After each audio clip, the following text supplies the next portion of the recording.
against the couple. Some ball in towards Shushayeta. Back off the post. Mobwa for MacArthur. A quite remarkable story.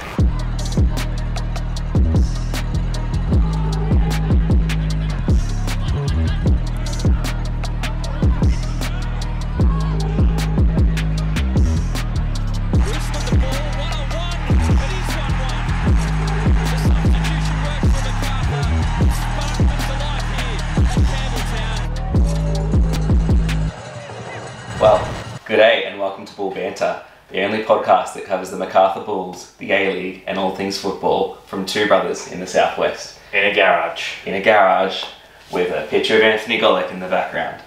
How are you today, Dan? Yeah, not too bad. Feeling good after a good win on the weekend.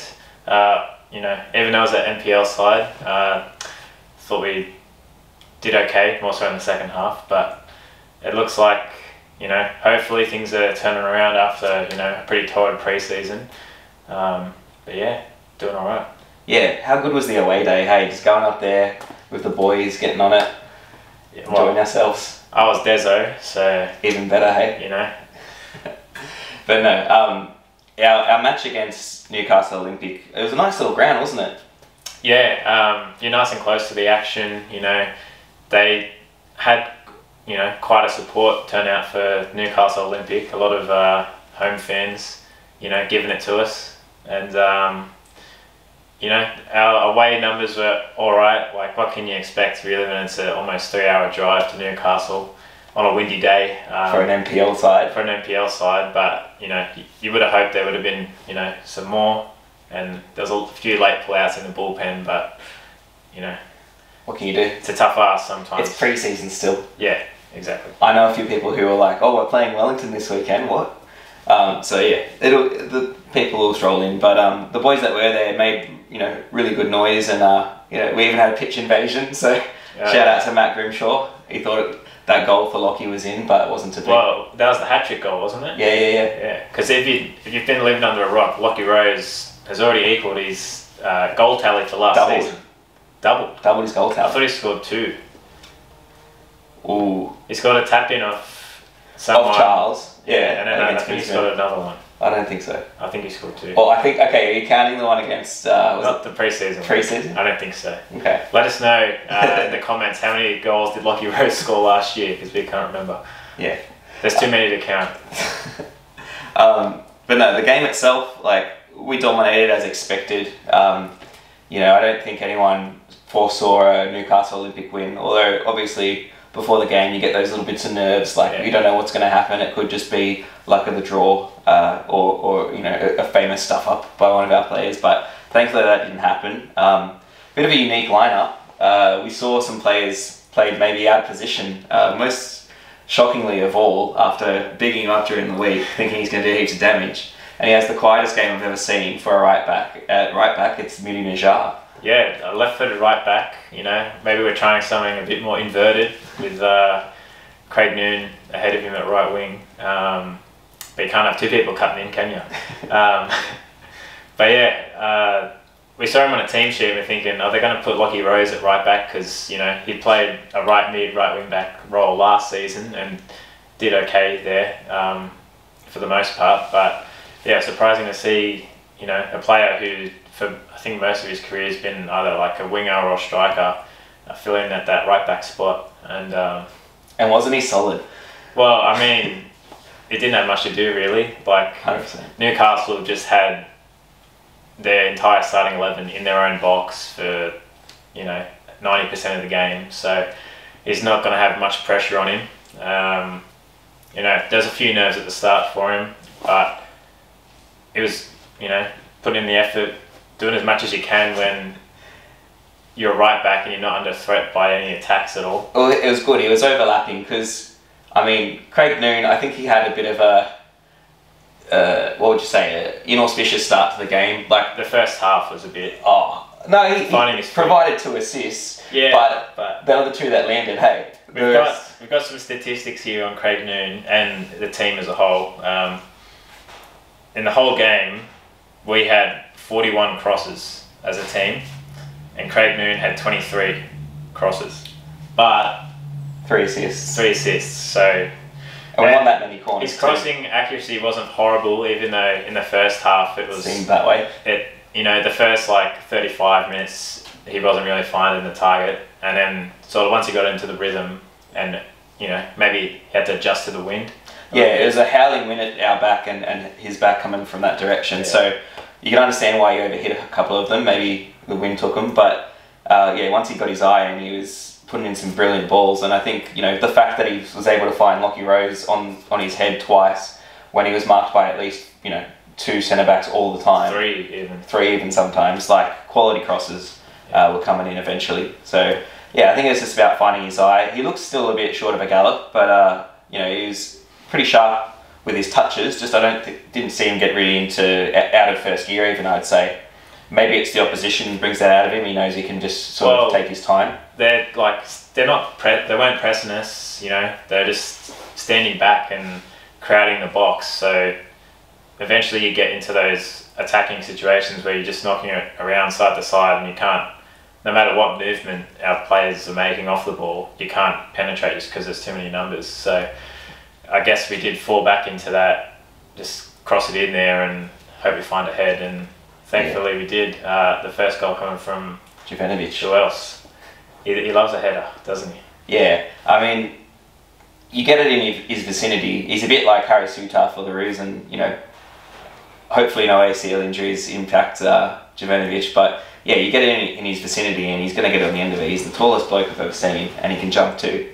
But no, our game was pretty good. Going back to Moody though, like he did get around Craig Noon, do those overlapping runs, and he put a couple of decent balls in. But yeah, not much he could do. I guess you got to just play the opposition and you can only do what you can do. But Moody had a decent game. I don't know if he'll feature at right back again. That might have been a little experiment from Ante just to see how he goes. But you'd like to see Moody get some more minutes maybe during the season or even in the cup. Up front, where it seems to be his preferred position. Yeah. Well, when we saw the lineup, like you said to me, there's just such a competition for those attacking spots in the side, and we've got, some days you're going to have to start Juric on the bench or Torre on the bench when these are starting 11 A-League quality players. So like seeing Moody breaking into that would be a tough ask for him. So like you said to me, maybe they've sort of tried to transition him to like a fullback sort of player, can play left or right back, which I think is a sensible thing to do, I guess, rather than him just sort of wasting away on the bench. It's hard because you want to see all these young players succeed, but you know that just with the amount of depth we have in certain positions, that it's going to be slim pickings for some of the players. I mean, obviously, we want them to develop and become part of our team of the future and carry us forward to success, but many of them could look at leaving if they're not getting the time that they need at this time of their career. Yeah, like even before the season started, there was the rumblings of like Charles leaving because he won first team football, and it was a bit contentious whether he'd get that opportunity with the likes of Much, De Vea, and Milligan at the time. Milligan was stopped, but yeah. Just like the sheer amount of numbers in the position, but it looks like he's cemented that spot. Yeah, grabbed the opportunity with both hands. Starting in centre mid alongside De Vea and Jordan Much. I thought in the second half, Much, when he took a bit more of an advanced role down the left side, he was working well, like able to sort of pass and then move into an open space and sort of create a bit of penetration. Yeah, and it was what we needed. Like in the first half, he was definitely playing a bit more conservative. I think Ante wants him to be, again, the sort of Benyat, Milligan when he was in midfield role of just being that pivot, that anchor of the midfield and just being clean, nothing too silly, move the ball along quickly, pick the right pass and just like screen the defence. He's doing that great, but like he wasn't really challenged, so he was afforded that space in the second half, and I think he showed that he can pull out some quality moments, and I don't think he'll really get that kind of space in regular season too often. But it's good to know that he's got it in his locker.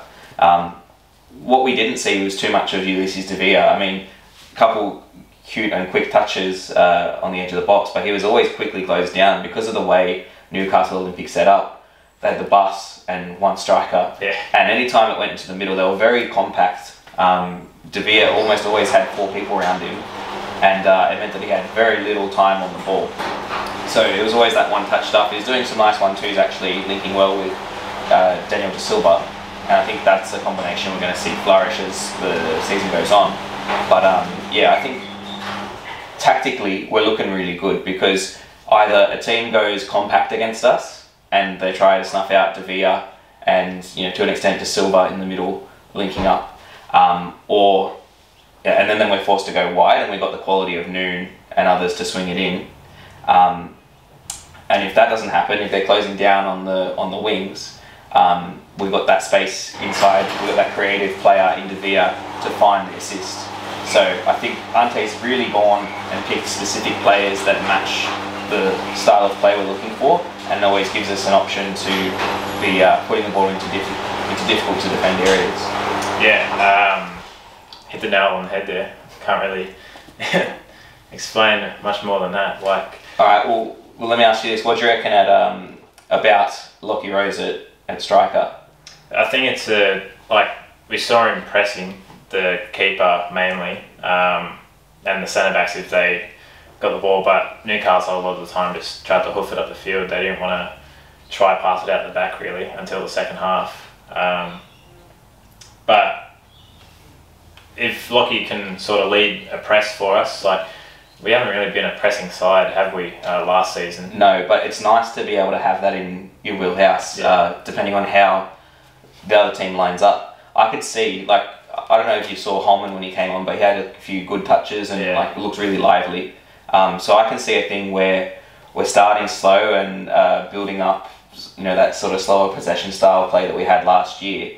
And then Ante just goes, look, it's the 70th minute, let's get the young lads out there and just like press, rip them to shreds. Yeah. Because I think the full 90 minutes or however long Lockie played for, might have been like 80 or something. He was just non-stop pressing, shutting down all the options. So, and it was a really cool thing to see too. He's a lot more vocal. I mean, maybe he was doing a lot of chat during last season. We just didn't hear him because we were sitting away. But you could really hear him on the pitch, especially the first half hour when we were getting a little frustrated. Like, there was a foul on Noon in the box that didn't get picked up. Charles got chopped down in the box too, and it wasn't awarded. The reffing was a little bit haphazard. We don't typically like to bang on about the refereeing, but it was a bit mediocre. I think the ref was sort of, you know, the 1,000 or so Newcastle fans, he was just sort of listening to them for his decisions, I think. Because there was a ball over the top they put against us, and Jovanovic has it's sort of half gone over him, so he's chested it down to the side to like Moody or something, and of course the crowd's screaming, "Oh, handball, ref!" and immediately he's just blown the whistle for it, but like clear as day off the chest. Yeah, so he's had a couple howlers, but I suppose you expect that when you're playing away to an NPL side in the FFA Cup.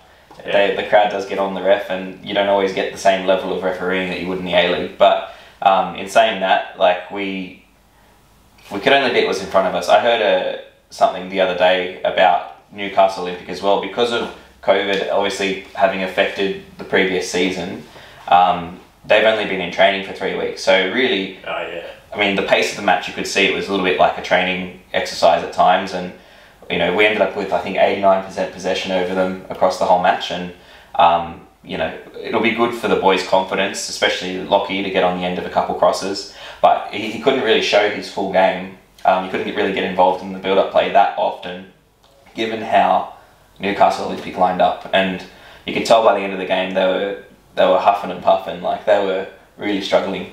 So playing an unfit side, good for the confidence, but the real test will be on the weekend when we play Wellington, which we'll preview in a bit. Yeah. One more thing about the Newcastle game. I thought Tommy Uscock was class, even though he had all the time in the world. To be honest, no one was challenging him. And if the striker was it did well the couple of times he was under pressure, able to skip past the striker and progress it a little bit, which I think is a good successor to Milligan in that regard. Yeah, I think he looked really confident and sharp. Like, he was very switched on, wanted to move the ball quickly. You can tell that Ante's having a look at him. He knows what to expect from Suznia. I'm sure Jovanovic is just getting his fitness back as well. But Uzkok, I guess, is a bit more of an unknown. And getting a look at him and giving him his chance there, he seems to be wanting it really bad. Yeah, and it's what you want. You want that competition for spots. Yeah, exactly. And it gives us that sort of leeway if we do end up going to a back five, because we did line up in a 4-5-1 or like a 4-3-3 sort of thing. Yeah, it's pretty dynamic. Like, you saw even Moody at sometimes was all the way the last man before Suman. And shout out Nick Suman, top clean sheet, mate. But yeah, sometimes he's back there, sometimes he's all the way up. I think the players just know, I've got to fill in here depending on the situation. Yeah. So we might line up in a certain way for kick-off, but that doesn't stay that way for very long. And sometimes you have Much was getting up to the 18-yard box at a certain point from the defensive mid position. Like, they're just dynamic, and that's what you love to see, because sometimes it can be very hard to defend against if you're expecting, this person plays this position, he's not going to push on, and then he does. You have certain people winding up in positions that you're not expecting. It's good. Yeah, and plus at times last season we were a bit too rigid, I think. Just having, either Denny or Banyat in the two holding midfield slots, just not having much movement from him. On the rare occasion that Genre would, do a charging run through, but he didn't really have the license to do that last season anyway. So. Yeah, he was more of a holding midfielder at the end of it, which is wasn't what I thought he'd be for us, but there you go. We also had the draw on Monday to see who our next opponent will be, seeing as though we've gone through to the next round, the round of 16. So we'll either be up against Sydney FC or Sydney Olympic, depending on who wins the game on Wednesday night. So catch that one. And it'll be an away game. So another away day in Sydney somewhere. I don't know who's more likely. I mean, you'd probably say Sydney FC will get the chocolates there. But you don't know. Especially with Sydney FC's starting schedule, they've got Wanderers and us within the first couple of weeks.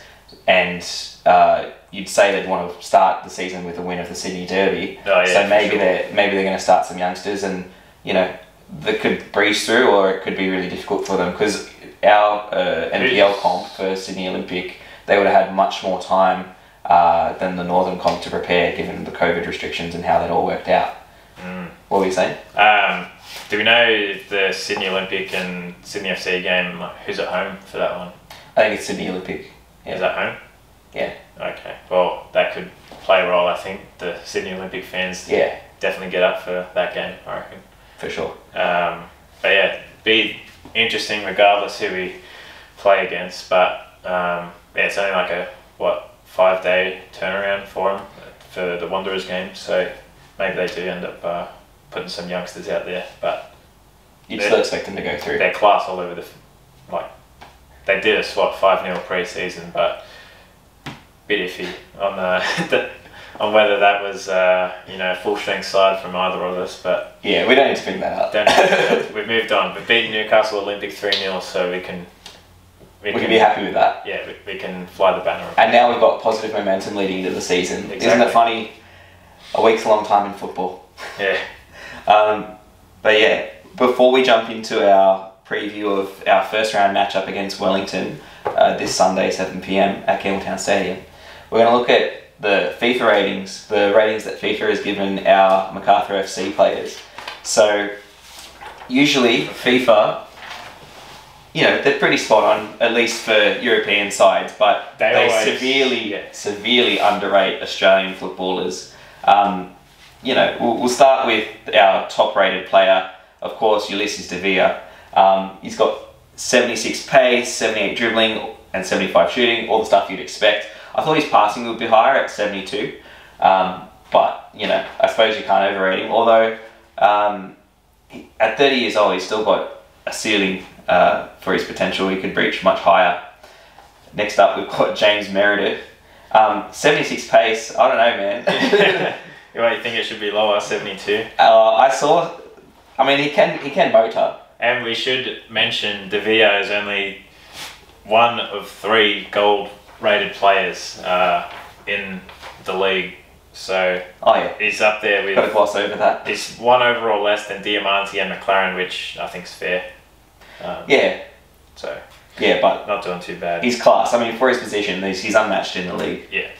But yeah, Meredith, 75 physical, 61 passing, 65 defence. I think that's a fair rating. Yeah. He's a top quality left back. I think that's solid for an Australian left back, in the A-League. Yeah, I mean, if he was South American or from Europe somewhere... Meredith. Yeah, Meredith. Yeah. I think he's in the 70s for sure, but that's solid. Our right mid, Craig Noon, 77 pace. I mean, he wasn't showing it on the weekend, but he's got it in his locker. He looked 62 passing. There was one, I think it was in the second half. It might have been the disallowed goal. Yeah. That Lockie Rose scored. He did a quick little hesitation and then moved it to the right foot, put a foot on it, and then went again and just left the defender in the dust. Oh yeah, his dribbling's top notch. Yeah. His body feints and what he can do to get around a defender, make that space for the cross is pretty top quality. So you can see why Ante bought him. But I think as he gains his fitness, he'll be a lot more dangerous for us. And I mean, as we talked about again, there wasn't a lot of space to run into, so he could hesitate. Yeah. He could take his time, pick his cross. Daniel De Silva, 67 rated. Interesting for Daniel De Silva because, I mean, you cast your mind back when he debuted for Perth as a 16-year-old.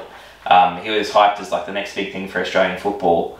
And you could say that, his move to Central Coast maybe hampered his career a little bit, being thrown out there in what was at the time a really, poor side, being forced with this responsibility to sort of carry the team that, he didn't really have many mentors around him that could really elevate his game. So he ended up going to Sydney FC for a bit and did well in his loan spell there, but didn't get a whole lot of game time. So he's at 67, but we'd expect, with proper game time, with the kind of calibre of player he's got around him, I think he'll go for a real upshoot this season. Yeah, and next up, Tommy Orr, 73 pace, 67 dribbling.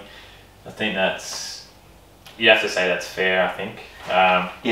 65 passing, I don't know, like, of the balls he's able to put in. He's only got 67 crossing, which is that's a bit of a farce. It should be at least high 70s. Yeah. I mean, he's made a career of it, swinging the ball in the right places. He said it himself. But yeah, Tommy Urich, 69 shooting, I think 77 physical. I think he's been done dirty here. Former Socceroo, led the Wanderers in their ACL triumph, right, as a youngster, has gone and done it overseas. Yeah, he's had a bit of injury issues and whatnot, but he's so good. Like, for him to be doing his 55 passing and only 69 shooting, like, come on, he can get it done, and he's got a wealth of experience. He's been really let down there by the FIFA scouts. Yeah, I would expect more pace, but what can you expect with EA Sports not giving Australian football the credit it deserves, Yeah. Jovanovic and Sluznia, right? Jovanovic 66, Sluznia 65. I mean, they're pretty similar players. Sluznia's a bit quicker, but would you actually say that that's proper? Would you say Sluznia's the better defender? I think between the two of them? They're pretty even. I'm happy with that. I wouldn't say one's better than the other. Like, if they were the same rating, I think it would be a bit more fair, but... Yeah. What are your thoughts? I mean... Do you reckon Struznia's better, or...? Well, by what metric are you measuring it? Because, like, Jovanovic is unbeatable in the air, he's calm at the back, but then in broken play, like when we're having a cover, I think Sluznia is quite dominant. Jovanovic sometimes gets left in the dust by some quicker players. Sluznia is that nice last-ditch defender who puts his body on the line and makes the crucial tackle. I guess they're very similar attributes, but in many ways they're very different players. We have 63 rated Jordan Much. I think that's a bit criminal. He's class on the ball. Should at least be silver. But you know, hopefully he can get that next FIFA, you know. Good season with us, maybe he gets into, you know, 65, 66 territory. Yeah. I reckon. But yeah, you know, because we're on the bronze cards now, so they start looking a little bit suspect. But this one was surprising me. Liam Rose, 75 pace. He doesn't really usually show how rapid he is. I haven't seen him sprint much. No. but 77 physical as well, which, you know, he runs all game. Yeah. He's pretty solid. His dribbling's quite good. I think he's been done hard by there with the 61 dribbling, but yeah, I think if we get a bit more game time in him, I think he could be a really good player for us. I think you know, long term he could be the replacement for Milligan, and you know, he's shown in glimpses like quite sharp dribbling, you know, evading the defender and just good distribution with his passing.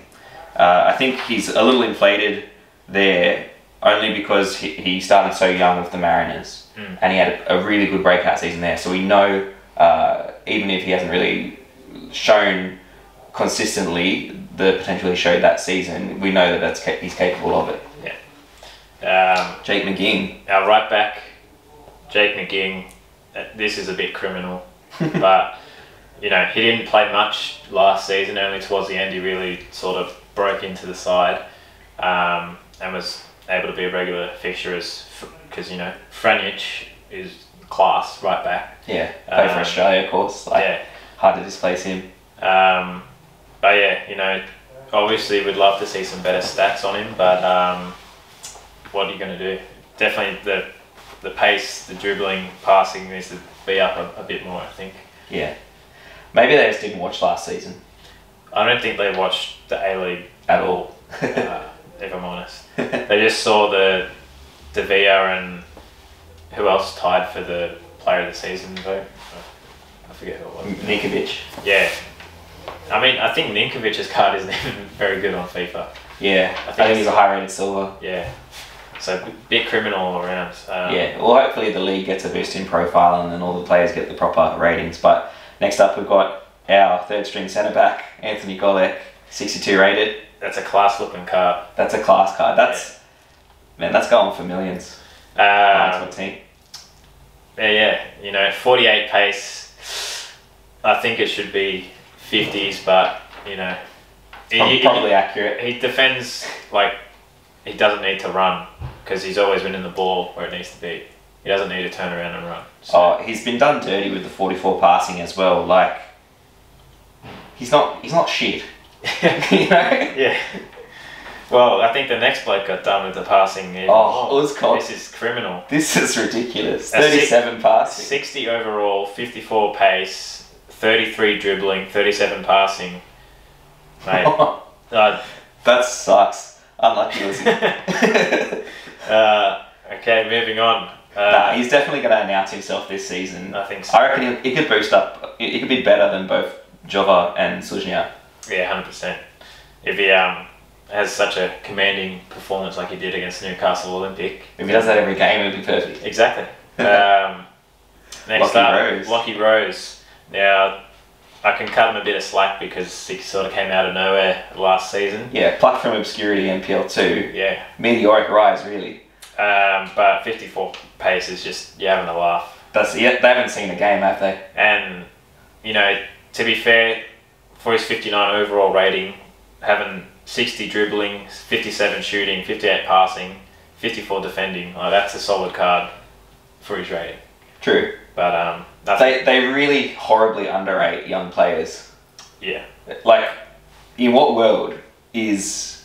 I'm sorry, but in what world is Lockie Rose running at the same pace as Tom Wooscock? You know? How is Jordan much faster than Rose?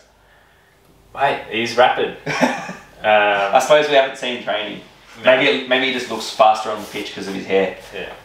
Next up, we've got in attacking midfield Charles Mumboa, and you know, it's like again they haven't seen him play. Yeah. Because you know, even to the untrained eye, you can see how sharp he is on the ball. He looks like he's gone up another level just from watching him on the weekend as well since last season.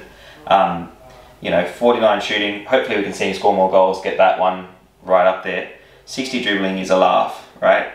And his 58 passing, 58 physicality. I mean, you could maybe say, oh, look at him, he's only 5 foot something. Yeah. He must be not very strong. But again, they don't know what they're doing. We've got to write to FIFA about this. Yeah, we're going to make a petition and get 100,000 signatures for him to actually employ a scout for the A-League. I'll put my hand up and I'd happily take a paid job scouting the A-League for EA, but... Because they're going to see this. Yeah, no. We'll go through the last few of them. So, Suman, 54 rated goalkeeper, unproven as of yet. I think his ceiling's massive, but that's probably a fair rating for how much, you know, game time. Yeah. He hasn't been able to show much yet. Same probably goes for Muni Najjar. I mean, he was touted as a real top youngster, but he hasn't really got the chances he probably deserved yet. Maybe he can get those minutes here at MacArthur. Jake Holman, Antonis Martis, and Michael Roos round us out. So Holman on 53. We know how much of a beast this guy's going to be. Yeah. He just needs the minutes in his legs and to show what he can do. I think he still needs to find his best position, because a lot of the time when he comes on, it'll be either centrally or out wide, and you know, he's typically done well wherever he's been deployed. But I think hopefully for him, he can sort of say, this is my position, and then just, you know, ascend and just own it. Yeah. Sort of like how Charles entered the, you know, midfield last season, just like realised, I think Holman is probably one of our most creative players in the squad still. Even though we've got De Villa, De Silva and Noon, like, none of them are going to run at the defence like this kid. Yeah, he's fearless, eh?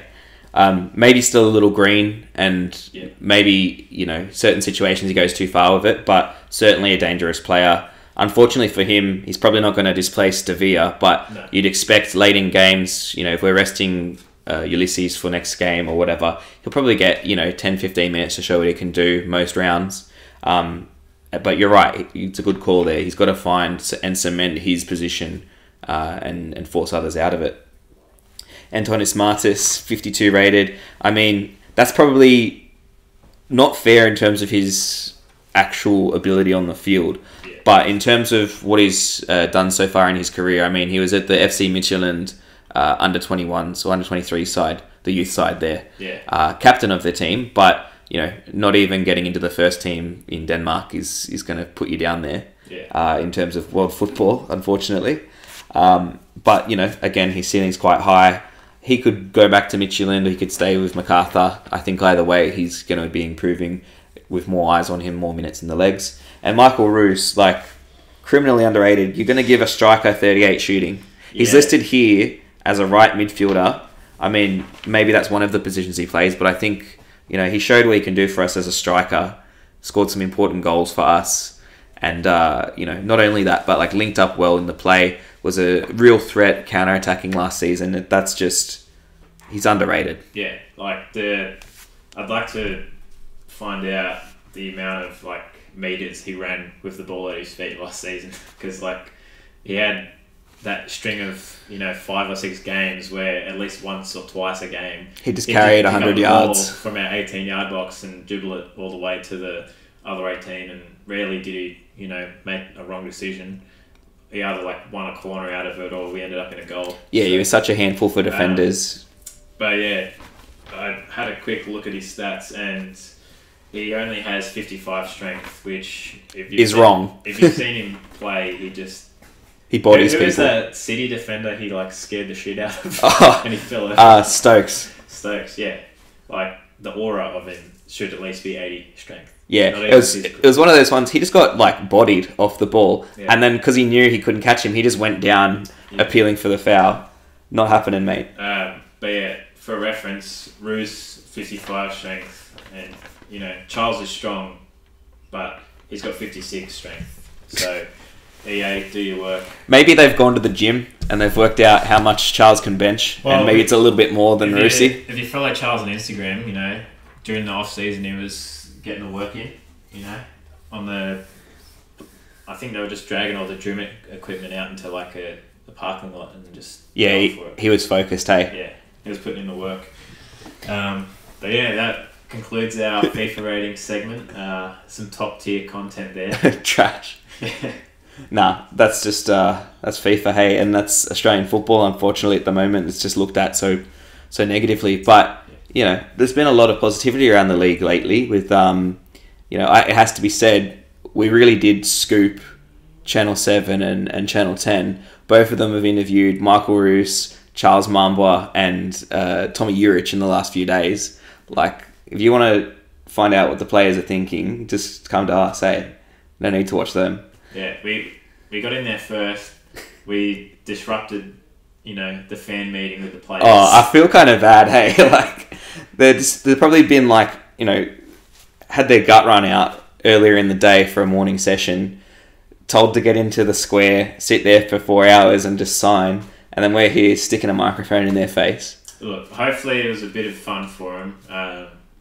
You know, we did get some permission to do it, so we didn't just blindside them. Well, they were blindsided. They were blindsided.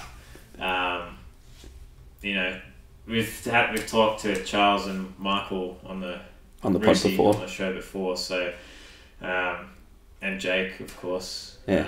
So we're not unfamiliar faces, but I think we really frightened Jordan much.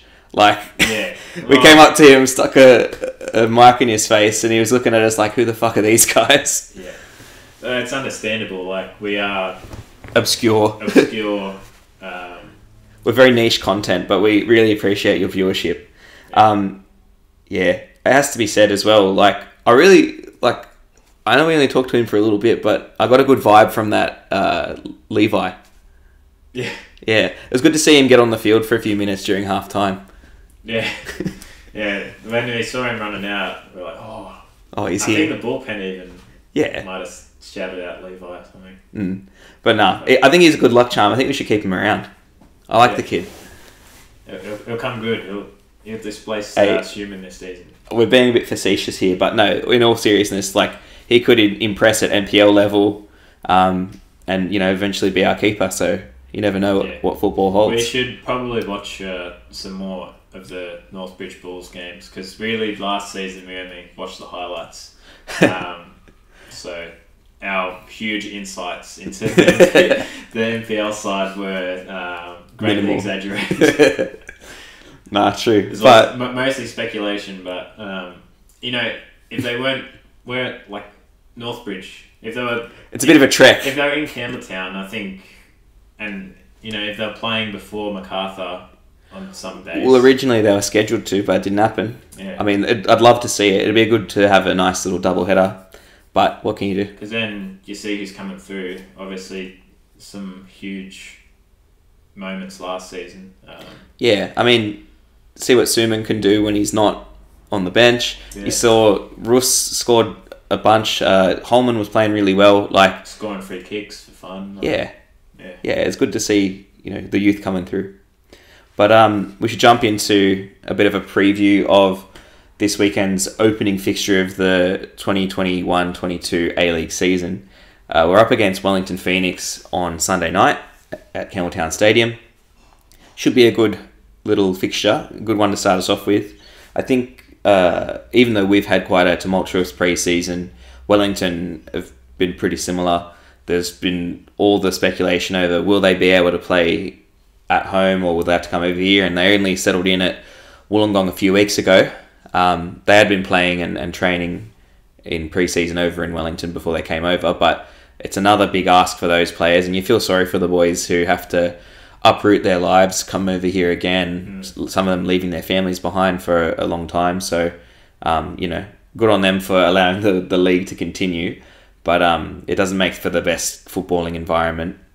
Some of the players might feel a bit homesick and whatnot. Hopefully, you know, in a few months' time, we're able to, you know, have Wellington back in New Zealand for those home games, because we saw at the end of the last season when they had the home crowd behind them, they were just tearing sides apart. And it was a beautiful atmosphere. Like, obviously they've been starved of football over in NZ, record-setting, you know, home crowds and stuff. It felt, I mean, the atmosphere was just like a Premier League game.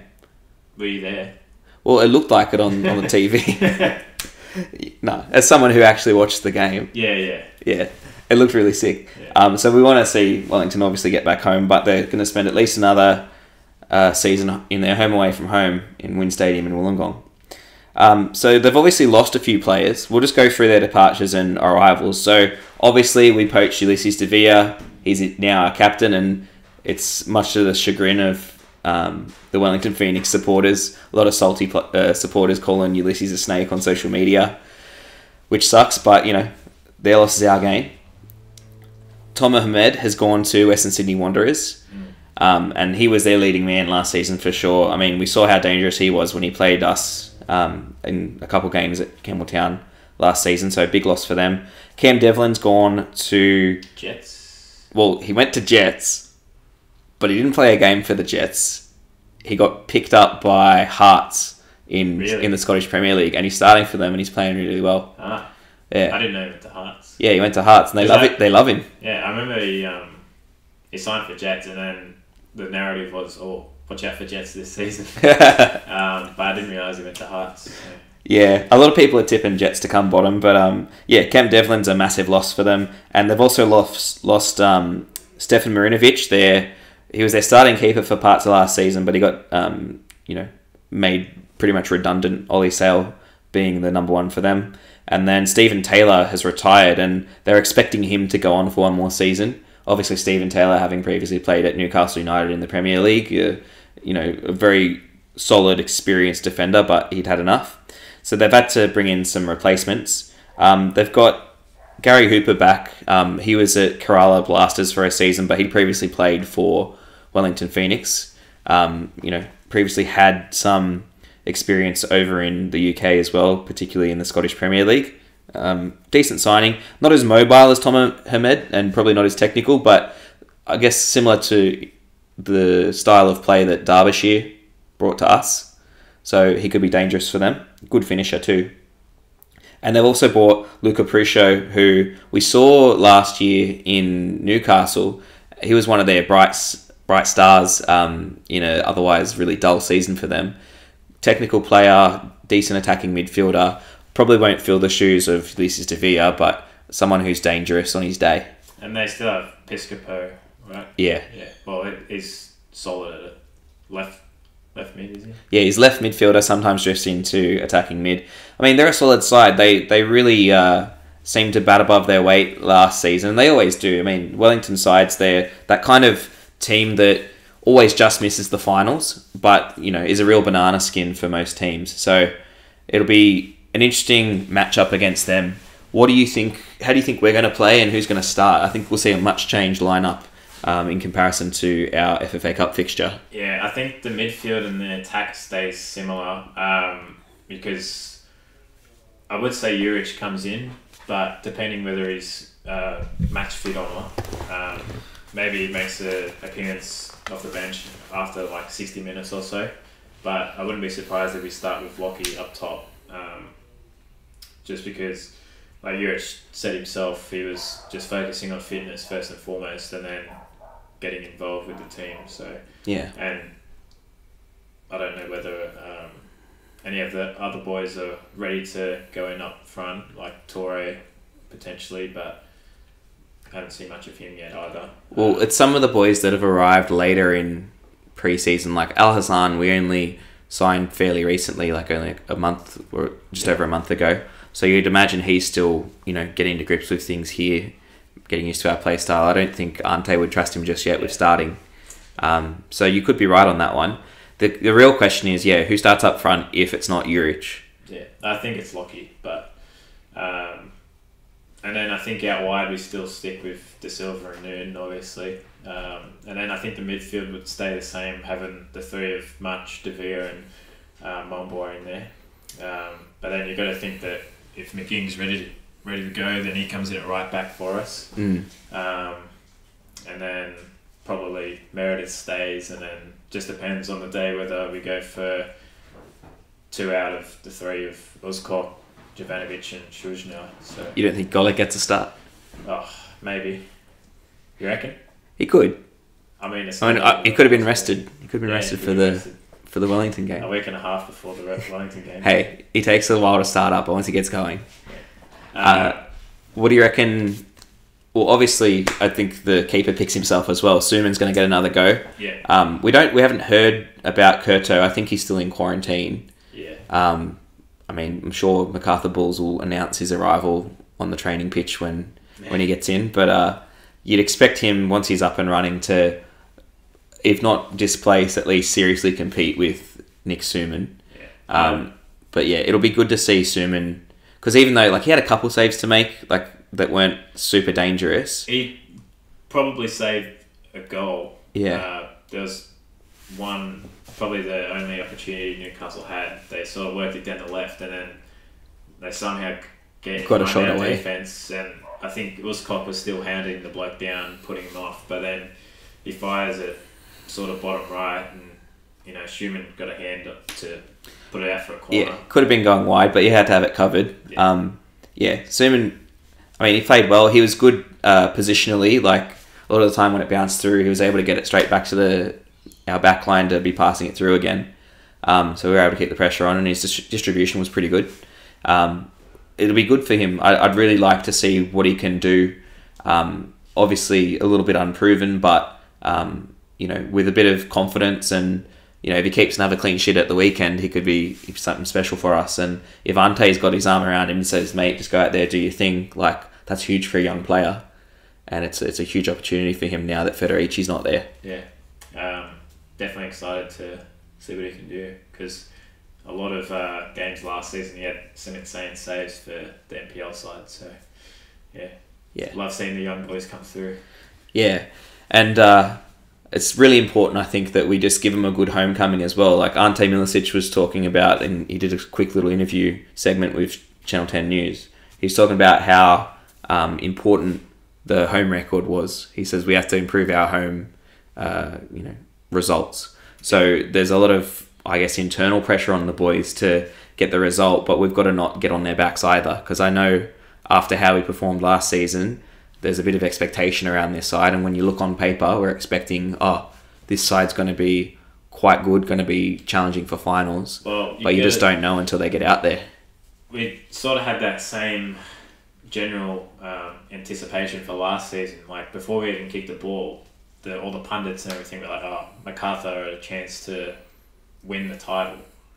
But then we sort of got dragged back down to reality last season. Yeah. Did a decent finals run to make the semis, but I think overall we just gotta temper our expectations. If we can get to the finals again, then that's all we need. That's all we need. We don't finish 7th. No, we just got to put ourselves in there, and we're in with a chance. I mean, more heroics from Charles and Michael Roos could do us really well in those finals. But you never know, more heroes could step up as well. I'm just really looking forward to football being back in Campbelltown. Yeah, 100%. Hopefully we can see some good numbers on the weekend, but I think we'll see it like last season, how it just took a while to build the momentum with the attendance numbers. So yeah, and you don't know how people feel. Like, I mean, I feel pretty confident now that COVID's over and we've got those freedoms, but some people are a little bit more tentative and won't want to mingle in a place with lots of people. So it'll be interesting, but we've got to get out there, support the boys and get them across the line. Before we go, some predictions, but speaking of finals, there's actually a new finals format for this season. Yeah, we should let them know. The team finishing 3rd on the ladder will play against the team that finishes 6th, and then 4th versus 5th in a single leg final, just as normal. And then the sides that finish 1st and 2nd versus the winner of the other 2 games in a home and away leg. So they get rested the first week. Yeah, they get rested the first week, 1st and 2nd, and then it goes to like a home and away sort of Champions League semis final, which I think is interesting. Yeah, that's really good, because your team gets to semis or the elimination final, and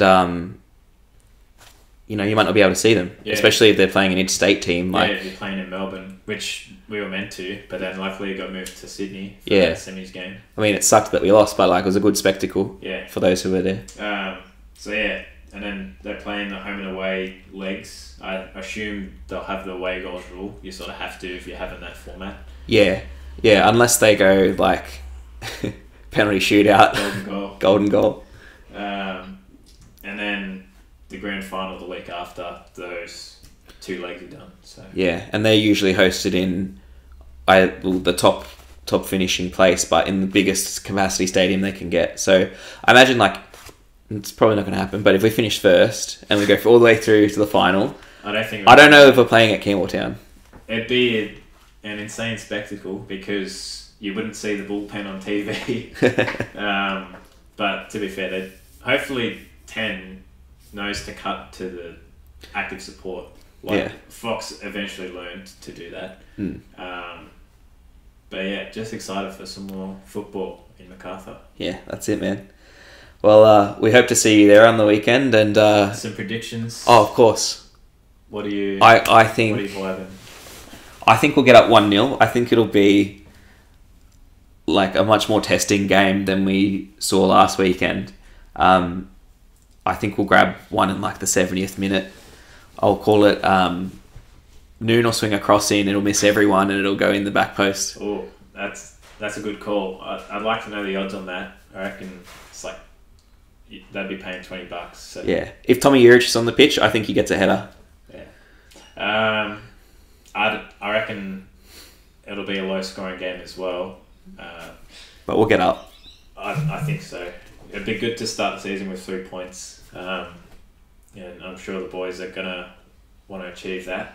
But yeah, 1-0 or like a 2-1 or something. Just because I think our defence is still a little bit shaky. Still leaves a bit to be desired. At the A-League level, you think. Yeah, if he starts Uzkok with, obviously either Suzhnyar or Jovanovic, it could be an issue in communication. Like, yeah, they've been drilling all pre-season, but you don't know until you're out there against quality opposition how you're going to react in certain situations. And so much of defending is like knowing where your peer's going to be, where your other player's going to be, and reacting to that. So if the communication's not spot on, it could cause dramas for us. And, with the amount of attacking talent we have, you would expect goals galore, but I think we saw it in the, a bit of the first half, like the first 30 minutes or so against Newcastle Olympic. It can be a bit stagnant at times still. Obviously, these players need to work out how to play together and what each other's going to do, how we're going to break down the opposition, and it'll take a while for that to come together. But you just worry against, an A-League level side like Wellington, whether we'll get to the final third and then be stagnant again and just rely on 23 crosses from Craig Noon and rely on him to get 3 assists again. Yeah, I mean, I'd be happy with that. Yeah. Anytime a player gets 3 assists, it's a good game. But we want to vary it up a bit, and you never know. Like Wellington could very much try and press us more on the wings, shut down our crosses, which then will just leave more room for De Vere to work his magic. And you know what?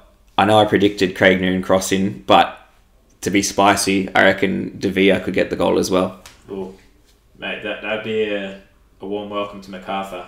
Yeah. For De Vere with the bags on for us. Curling outside the box or just edge of the box like he did on the weekend. Outside the box. It's a big call because we didn't score a single outside the box goal. But have you seen him play? Yes. He's fucking mad.